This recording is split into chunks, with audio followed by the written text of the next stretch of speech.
शाळेमधली लाईफ आहे ना एवढी बोरिंग, तुम्हाला काय सांगा. तुम्ही फक्त कॉलेजला झाला regular. Hello guys, welcome to my new blog. तर कशी पब्लिक, आज आलेलो मी शाळेमध्ये आणि शाळेमध्ये एवढी परत धिंगाणा घालत आहे. बघू शकते आपला सिनेमॅटिक योगेश भाऊ आहे. याचे तुम्ही रील बघितलेच असन.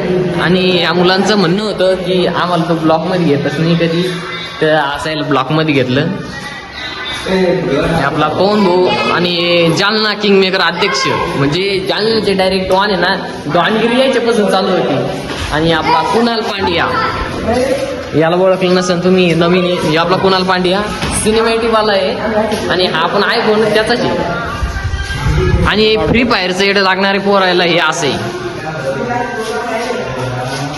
याचे फ्री फायरच खेळून राहिले नुसते वर्गात आल्यापासून. आणि शाळेमधली लाईफ आहे ना एवढी बोरिंग, तुम्हाला काय सांगा. तुम्ही फक्त कॉलेजला झाला रेग्युलर पोरं एवढे एन्जॉय करते. आणि यावर्षी आमची सहल पण जाणार आहे, पण काय नाही आम्हाला नेते का नाही.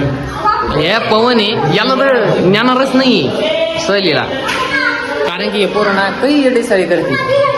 खिचडी खायचं म्हणजे कसले वाय फ्रेड, म्हणजे कोणता फ्रेड करतच नाही. आणि भाऊला तर सपोर्ट करा आपल्या, आणि तेवढं मला पण सबस्क्राईब करा. योग्य जोर सबस्क्राईब करा, सबस्क्राईब करा. सत्याला सबस्क्राईब नको करू, फक्त मला करा बस. नाही मला करा तुम्ही सबस्क्राईब. आपल्याला एका महिन्यामध्ये 1000 सबस्क्रायबर कम्प्लीट करायचे. तर भेटू पुढच्या ब्लॉगमध्ये. धन्यवाद.